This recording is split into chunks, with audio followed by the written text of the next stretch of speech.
Dans cette vidéo, on va retrouver notre ami JM lors d'une de ses sorties, et il va nous parler de plusieurs sujets qui concernent les captures d'images. On va aborder vite fait le choix du format des images, la fonction AEB pour superposer plusieurs photos, ou encore des sujets divers sur l'organisation que vous pouvez avoir, afin de faire les plus belles images.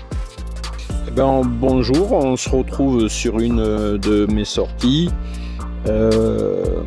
Je suis revenu dans un endroit, alors ça me fait drôle parce que j'étais venu ici au mois de juillet, il y avait des champs de colza qui étaient tout jaunes, j'arrivais même pas à voir l'horizon puisque j'étais envahi par le colza qui était au moins à 2 mètres de hauteur ou 1,80 m. Je suis venu ici parce que je vais profiter, donc il y a un joli horizon. Et je vais profiter de faire des comparaisons sur les différents réglages que vous pouvez avoir sur les drones. Alors on a fait un article sur ça sur le site drone-technologie.fr sur quand est-ce que j'ai besoin du format JPEG ou est-ce que j'ai besoin du format RAW. Le format RAW, c'est un format qui vous permettra de taper dans l'image si vous en avez besoin au niveau des couleurs, de l'exposition, de tout ce que vous allez pouvoir avoir envie de modifier si vous devez modifier la photo. Alors ne vous embêtez pas. Si vous faites de la photo de paysage, on va dire lambda, pour partager sur les réseaux sociaux ou avec vos proches, par téléphone, etc. Parce que si ça reste petit, il n'y a pas besoin d'aller faire des réglages particuliers. Après, il y a quelque chose qu'il va falloir que vous preniez en compte. Est-ce que vous avez envie d'épater la galerie et de proposer des images, on va dire, qui sont impressionnantes ou qui vous allez vous amuser à taper dans des couleurs de bleu de ciel ou de vert d'une prairie, etc. Donc là, je vous conseille d'utiliser le format RAW.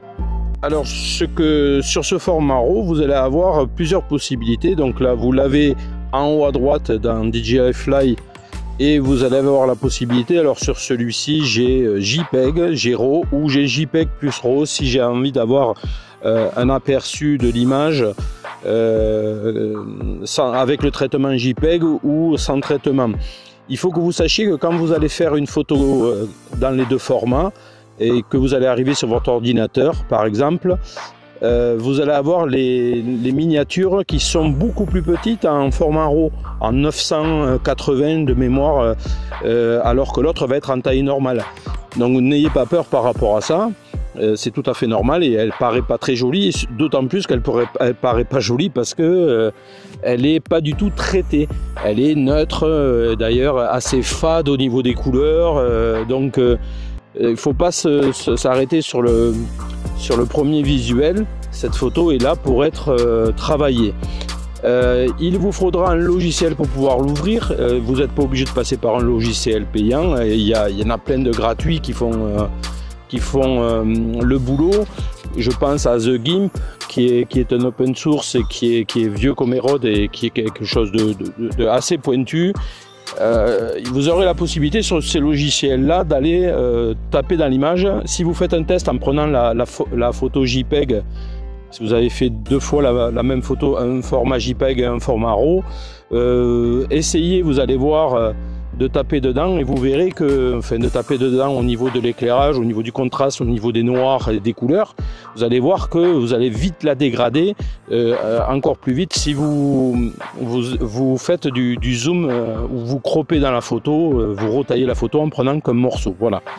Donc, moi je suis parti sur ce format JPEG. Alors, vous avez aussi, pour le premier exemple, d'ailleurs ce qu'on va faire, je vais prendre les deux formats, comme ça je ne m'embêterai pas à faire 2 photos, j'en ferai qu'une et il me fera les 2 formats. Alors le format 4/3, c'est pour avoir ce visuel, vous voyez, bon on va le faire décoller André parce qu'il voilà. Donc ce format 4/3, c'est l'image carrée. Je trouve ça plus jolie que si elle est en 16/9. Alors le 16/9, on a l'habitude de voir ça, voilà, ça remplit tout l'écran et bon, c'est un format connu, mais pour la photo, une photo carrée, je trouve ça plus logique, mais bon, c'est les choix et les goûts, vous savez, sont personnels. Et ça, c'est comme dire, moi j'aime le chocolat, ah ben non, moi je déteste le chocolat. Donc vous faites comme vous le sentez. Je suis pas particulièrement fan du format 16/9, donc je prends le format 4/3. Ensuite, la définition, j'ai la possibilité d'avoir du 48 mégapixels. Alors toujours pareil, le 48 mégapixels, c'est pas du vrai format 48 mégapixels, puisque c'est du bending. Vous savez, ce système qui divise un pixel par 4. Donc moi non plus, je suis pas très fan de ça, à moins que vous ayez besoin de taper dans une image, mais je vous conseille de rester sur le 12 mégapixels, il y en a largement assez, et comme je vous l'ai souvent dit, c'est pas parce que vous avez un super appareil ou c'est pas parce que vous avez des super mégapixels que vous allez faire des meilleures photos.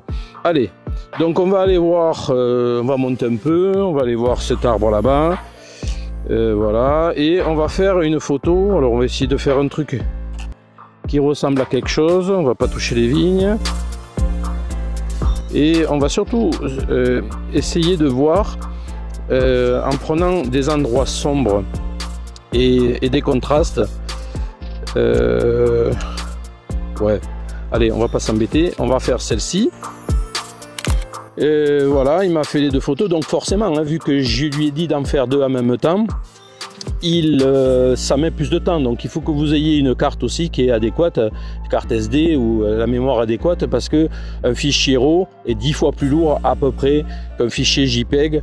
Donc ne vous embarrassez pas avec ce style de fichier si vous n'en avez pas utilité, parce que vous avez vu derrière, entre le traitement du logiciel, entre le poids, il va falloir les retravailler, enfin bon, ça fait des contraintes, alors que si vous voulez faire juste une photo, il vaut mieux ne pas avoir à faire ce genre de travail derrière. Sur l'exposition, vous voyez ici EV en bas à droite, je suis à -3, même si je lui ai mis à cause du soleil sur mon drone un filtre ND 64.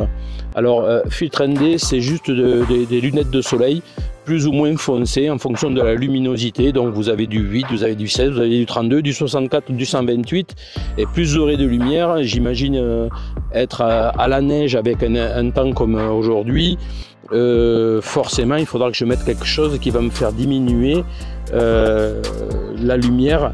Alors ça vaut pour la règle vous savez, du flou si vous faites des vidéos, parce que c'est la moitié de l'exposition.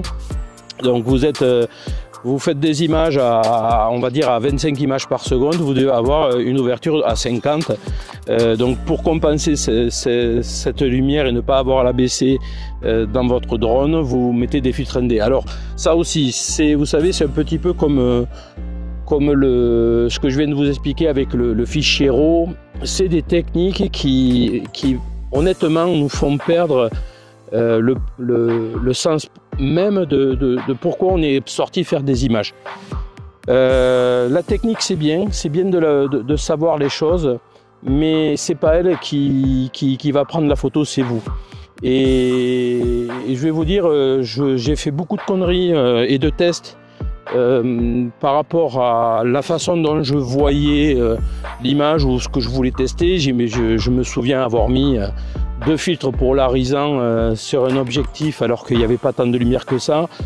Enfin, faites des tests, et puis les règles, je dis pas que c'est nul, c'est bien, il faut les savoir, il faut les connaître au moins les minimums, enfin les basiques, mais ne vous emmerdez pas trop la vie avec ça, à moins que vous soyez un scientifique chercheur à la limite, mais faites de l'image, faites de la photo, parce que la technique c'est bien, mais la photo c'est une émotion, c'est un moment bien précis, c'est je veux partager voilà, cet endroit-là, les puristes vous diront, ah oui, mais là, tu as pas fait. Oui, j'en ai rien à foutre, enfin, pardon du terme, mais oui, peut-être j'ai pas fait, mais en tout cas, j'ai fait la photo.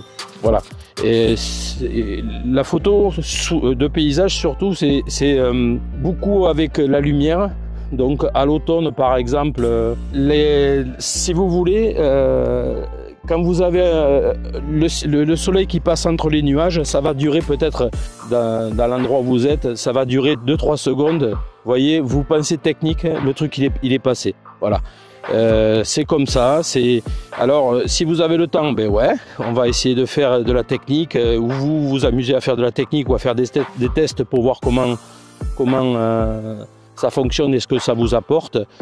Mais ne perdez pas trop de temps là-dessus parce que on pourrait passer 8 heures à discuter de la virgule du mot et en attendant, l'autre il aura fini de lire le bouquin. Vous voyez, l'exemple est un peu idiot, mais c'est un peu ça. Allez. On se retrouve donc sur Photoshop où les deux images, donc celle-ci c'est l'image JPEG et là on a l'image RAW. Donc vous voyez que l'image RAW est beaucoup moins belle au premier abord que l'image JPEG qui est déjà bien travaillée au niveau des couleurs. Ce qu'on va faire, je vais faire un traitement très simple puisque c'est pour aller à l'essentiel et vous montrer les différences. Donc sur cette image RAW, je vais aller taper juste dans les tons foncés et les tons clairs puisque c'est ceux qui dégradent très fortement les images quand on les utilise. Donc vous voyez ici, je vais pouvoir monter ou descendre les tons clairs de l'image. Déjà on a retrouvé de la luminosité et je peux faire la même chose sur les tons foncés où je peux rendre plus sombre certains endroits. Là il n'y en a pas besoin. Si je fais la même chose sur l'image JPEG, vous allez voir ce qui se produit. On va avoir des teintes qui sont déjà bien exagérées comparées à la RAW. Et surtout ce qui va se passer, c'est que quand on va zoomer à l'intérieur, et voilà, vous voyez comment ça donne, ce que ça peut donner, ça dégrade fortement. En fait, ça a rajouté du traitement d'image et les détails sont complètement retravaillés. Ça ressemble pas à grand chose. Voilà. À la différence du fichier RAW, où si vous faites le même zoom dans l'image, vous allez vous rendre compte que rien n'a été dégradé. Donc la différence entre ces deux fichiers, RAW et JPEG, sont là. Ça vous permet donc un fichier RAW vous permet de retravailler l'image avec des couleurs plus naturelles et moins exagérées, et surtout de cropper ou de retailler une image en utilisant de plus près les détails sans dégrader la photo. Alors je voulais vous parler de quelque chose qui s'appelle l'AEB. Alors c'est sur un commentaire, une personne qui nous a gentiment écrit pour nous dire on aurait pu parler de l'AEB, et je vais le faire, le test de l'AEB. Donc vous voyez là, je suis en mode photo sur la partie droite. Si j'ouvre le menu, on me propose AEB et je vais avoir la possibilité de faire 5 photos ou 3 photos. On va rester à 3 photos, ça ira très bien. Alors le principe il est tout simple, vous devez le connaître. Si je prends 3 photos, il va m'en faire 3 photos identiques qui vont être différemment exposées. De mémoire, c'est auto-exposition bracketing, ouais, ça veut dire ça en anglais, enfin, différence d'exposition. Et je vais avoir sur les 3 images, puisque là je choisis 3, une très exposée qui va être très claire, une très sombre et une normale. Et ensuite, via un logiciel, on va les superposer ces 3 images, et ça va nous donner beaucoup plus de piqué dans la photo, beaucoup plus de détails, puisque forcément les endroits qui étaient très sombres sur la photo sous-exposée, on va les voir grâce à la photo surexposée, et vice versa avec les parties claires qui vont être moins cramées sur la photo sous-exposée.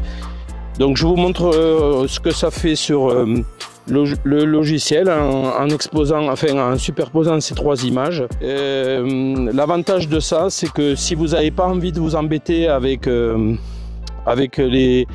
l'histoire des fichiers RAW et et devoir retravailler quelque chose qui est peut-être pas pour vous, qui est lourd à gérer, l'auto-bracketing est quelque chose de bien puisque il va vous permettre de faire trois photos au même endroit.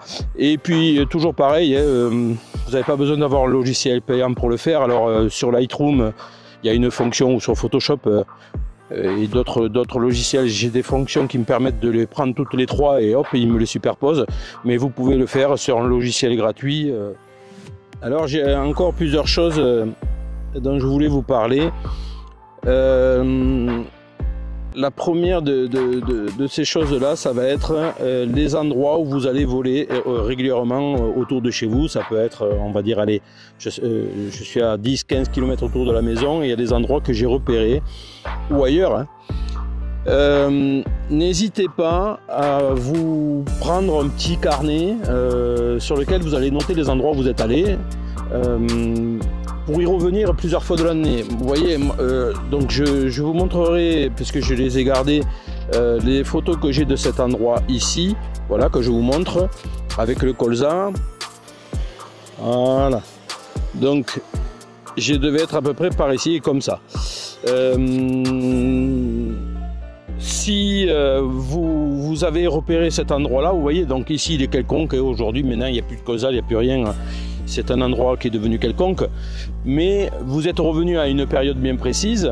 Donc moi je vais me noter par exemple les points GPS pour les repérer et me dire, eh bien là en juin il y a du colza, on verra l'an prochain, peut-être ça sera des tournesols, donc ça sera plus tard puisque les tournesols on est plutôt vers la fin de l'été ou le milieu de l'été, mais ouais, la fin de l'été. Mais en fait, mettez-vous des repères, gardez-vous vos coins de prédilection avec l'arbre qui est magnifique. Cet arbre-là, je peux revenir aux 4 saisons en repérant la hauteur à laquelle je suis. Donc ici, je suis à 5 mètres de hauteur, une distance de 15 mètres de là où j'ai démarré. Je me mets comme ça, je me repère un point, je peux me noter les points GPS. Et je reviens au même endroit et je me fais des photos, vous savez, c'est les fameuses photos des 4 saisons. Alors, pour avoir la saison enneigée, ça sera mieux de le faire en hauteur sur des montagnes. Vous avez la possibilité de le faire via l'application Géoportail.